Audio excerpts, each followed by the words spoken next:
Hello guys, Assalamualaikum dan salam sejahtera. So kita akan buat ulang kaji lagi kertas model SPM Subject Science. So kertas 2, kita akan buat kertas 2. So dalam kertas 2 ni ada bahagian A, B dan juga C. Bahagian A 20 markah, B 30 markah, C 20 markah. So total ada 70 markah. So kalau nak dapat A, korang paling kurang kena dapat 50 markah ke atas. So kita try teka satu-satu macam mana nak dapat 50 markah ke atas. Okey, kita tengok soalan yang pertama. Diberi satu rajah di mana rajah 1.1 ada seorang budak pegang tukul besi dan dia ketuk ketulan emas ni. Bila dah ketuk jadilah kepingan emas. Dan rajah 1.2 bila dia ketuk ketulan karbon ni ataupun arang, bila dia ketuk dia jadi serbuk. So dia cakap berdasarkan kedua-dua rajah nyatakan pemerhatian 1 markah. Bila soalan tentang pemerhatian ni, cara nak jawab dia, awak jawab apa yang awak nampak sahaja. So yang kita nampak ni apa? So cara nak jawab dia senang je. Awak cakap je ketulan emas menjadi kepingan emas apabila diketuk. Itulah pemerhatian kita. Manakala ketulan karbon menjadi serbuk karbon apabila diketuk. Simple. Soalan pemerhatian 1 markah. Simple je kita boleh cakap. Okay, next. Soalan dia 1 markah juga tentang hipotesis. Berikan satu hipotesis. Okey, hipotesis ni dia berdasarkan eksperimen yang dijalankan. So, berdasarkan eksperimen ini, bila kita ketuk boleh jadi kepingan ni, maksudnya dia boleh ditempa. Bila ketuk ni dia hancur, maksudnya dia tidak boleh ditempa. So, kita susun balik ayat itu. Emas boleh ditempa manakala karbon tidak boleh ditempa. So, senang je. Itu adalah hipotesis, kesimpulan awal dalam eksperimen ini. Emas boleh ditempa, karbon tidak boleh ditempa. Itulah hipotesis dia. Okey, soalan C. Nyatakan satu pemboleh ubah dimanipulasi bagi eksperimen ini. So, yang dimanipulasi ialah jenis bahan. Satu guna emas, satu guna karbon. So, jenis bahan. Pemboleh ubah yang dimanipulasi ialah pemboleh ubah yang berubah-ubah dalam eksperimen ini. Okay, next. Tandakan right bagi bahan yang mempunyai ciri sama seperti bahan dalam rajah 1.2. 1.2 tadi ialah karbon yang tidak boleh ditempa. Bahan lain adalah naftalena. Kuprum ni dia lebih kurang sama dengan emas. Bila kita ketuk, dia akan leper. Dia boleh ditempa. So, jawapannya adalah naftalena. Okay, next. Soalan E. Karbon adalah satu bahan bukan logam. Berdasarkan eksperimen ini, nyatakan definisi secara operasi bagi bahan bukan logam. Maksud definisi secara operasi ni, siapakah karbon dalam eksperimen ini? Senang je. Jadi kita boleh jawab karbon. Dia kata karbon adalah satu bahan bukan logam. Berdasarkan eksperimen ini, nyatakan definisi secara operasi bagi bahan bukan logam. Maksudnya, siapakah bahan bukan logam dalam eksperimen ini? So, kita boleh jawab, bahan bukan logam ialah bahan yang menjadi serbuk apabila diketuk. Simple je. So, 5 markah kita dah boleh dapat dah 5 markah dalam soalan yang pertama. Sebab pada bahagian yang pertama, bahagian A ni mudah. Soalannya direct. So, make sure dapatkan 20/20 dalam bahagian A. Okay, next soalan yang kedua. Rajah 2 menunjukkan satu eksperimen untuk mengkaji jarak imej yang dibentuk oleh cermin satah apabila suatu objek diletakkan di hadapan cermin itu pada jarak yang berbeza. So, objek yang digunakan ialah lilin lah. Dia nak ukur. Kalau taruh kat sini, jarak imej berapa. Kalau dia bezakan jarak, apa jadi? So, kita pergi kepada soalan. Okay, ini adalah keputusan yang diberikan. Soalan yang pertama, berdasarkan keputusan dalam jadual tersebut, lukis graf untuk menunjukkan jarak imej yang terbentuk pada cermin satah melawan objek. So, dia dah bagi dah graf. Dia dah baik hati, dia dah bagi X dengan Y. So, awak kena lukis. Kadang-kadang dia tak bagi X dengan Y. 2 markah. Untuk soalan ni, mudah sahaja. lihat pada jadual dan awak masukkan je. Contoh kat sini 10. Jarak objek, jarak image 10.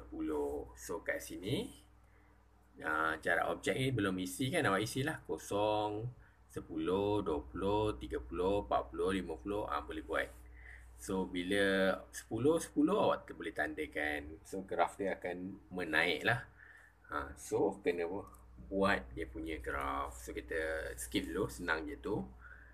Then dia tanya, berdasarkan graf, berapakah jarak image yang terbentuk sekiranya jarak objek dari cermin satah ialah 20 cm. So kita tengok 20 cm berapa, agak-agak berapa. Bila 20 cm ni berapa jarak dia. So kalau awak tengok dia punya trend senang je, 10, 10, 20, mestilah 20 sebab 30, 30, 40, 40.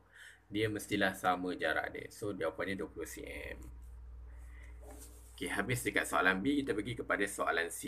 Berdasarkan rajah 2.1, nyatakan hubungan antara jarak objek dengan jarak image yang terbentuk pada cermin satah. So, kita dah tahu dah jarak objek dan jarak image sama. So, kita kena buat ayat je. So, ayat dia simple je. Korang boleh buat apabila jarak objek bertambah, jarak image juga bertambah, ataupun semakin bertambah jarak objek dari cermin satah, semakin bertambah jarak image yang terbentuk. Simple je. Okay, next soalan D, nyatakan satu ciri lain bagi image yang terbentuk pada cermin satah. Ciri lain korang boleh buat, dia adalah sama besar dengan objek. Tu yang pertama. Selain tu ciri dia tegak. Kita boleh nampak bila yang terbentuk dalam cermin tu tegak. Dan ciri yang terakhir ialah maya. So, kena ingatlah salah satu je tulis.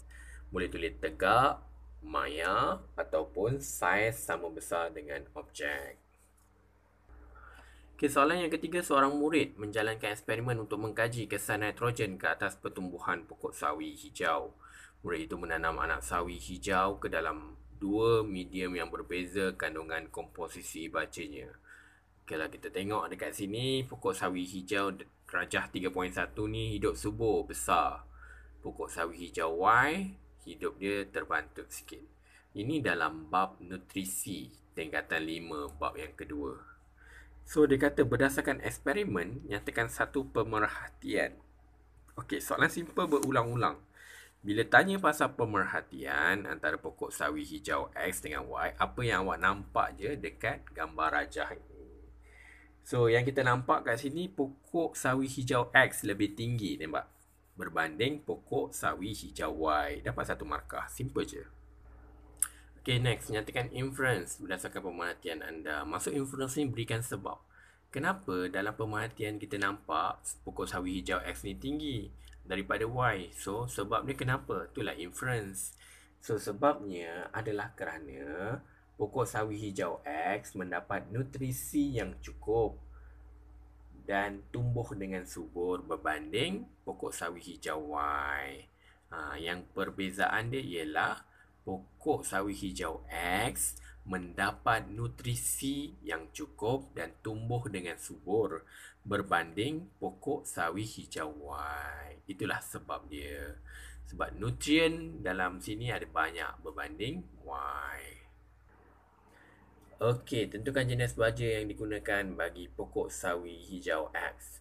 Sebab X ni dia tumbuh tinggi dengan subur, jadi dia menggunakan larutan baja bernitrogen. So, X guna larutan baja bernitrogen sebab tu dia tinggi. Pokok sawi hijau Y dia kontot je, dia rendah sebab apa? Dia menggunakan larutan baja tanpa nitrogen. Okay, soalan C, nyatakan hipotesis bagi eksperimen ini. So, hipotesis dia, pokok sawi hijau dalam larutan baja bernitrogen tumbuh dengan subur berbanding pokok sawi hijau dalam larutan baja tanpa nitrogen.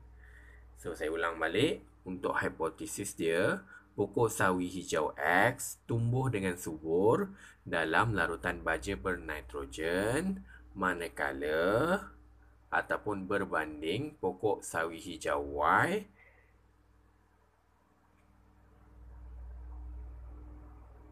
dalam larutan baja tanpa nitrogen. Itulah hipotesis dia. Okey, soalan yang keempat, sekumpulan murid menjalankan satu eksperimen untuk mengkaji hubungan antara jisim udara dengan tekanan yang dihasilkan. So, kat sini belon, bila dah tiup, lepas tu dia lepaskan. Dia nak tengok apa yang berlaku, jarak dia lagi jauh ke lagi dekat. Kat sini, belon diisi dengan jisim udara tinggi. Maksudnya belon ni lagi besar lah. Jisim udara dalam ni banyak. Belon B ni, belon yang kat bawah ni, jisim udara dia rendah. So, dia nak tengok. Kalau kita lihat dekat sini, bila belon ni besar, jisim udara tinggi, cellophane tape ni boleh gerak daripada A sampai B, jauh. Kalau jisim dia rendah, boleh gerak dekat je. Okay, so kita pergi kepada soalan. Okey, sebab bahagian A ni tak adalah susah sangat. Dia mudah je. Kita lihat soalan yang dia cakap. Yang pertama, ukur jarak. Ni jarak berapa ni? A dengan B berapa? A dengan B berapa? So, ukur je pakai pembaris. So, hopefully tak ada buat salah. Yang pertama ni kalau ukur dapat 4 cm. Yang kedua ialah 2 cm. Okey, soalan B. Nyatakan pemboleh ubah yang bergerak balas.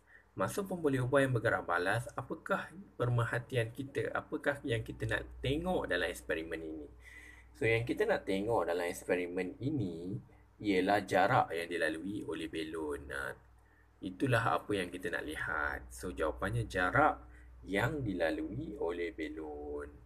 Okey, C. Nyatakan hubungan antara jisim udara dengan tekanan yang dihasilkan oleh belon tersebut.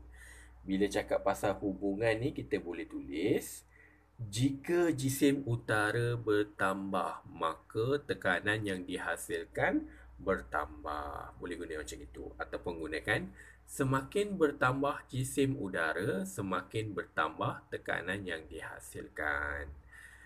Sebab itulah belon yang besar tu tekanannya tinggi sebab dia boleh tolak lagi jauh.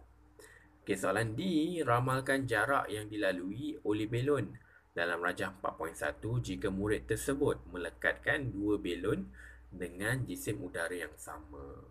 Kalau tengok 4.1 tadi, satu belon dia dah pergi jauh. Bila taruh dua belon, jarak dia lagilah bertambah 2 kali ganda. Daripada jarak 4 cm, dia boleh lebih kepada 4 cm. Korang boleh predict. Nak tulis 8 cm boleh. Ataupun nak jawapan selamat, tulis je. Lebih daripada 4 cm. Habis bahagian A. Tak susah mana pun bahagian A. So, hopefully korang ulang kaji. Sebab try dulu bahagian A 20 markah ni paling kurang dapatkan 20 markah. Sebab dia tak susah pun. Dia mudah. Dia banyak cakap pasal apakah pemboleh ubah yang dimanipulasi, bergerak balas, nyatakan definisi secara operasi, berikan hubungan. Dia simple-simple je. Lukiskan graf, ukur jarak. Itulah bahagian A. So, jangan malas. Kalau dia suruh lukis graf ke, ukur jarak ke, guna pembaris. Lukis betul-betul. Okey, nanti bahagian B dengan C kita sambung dekat video seterusnya. Bye.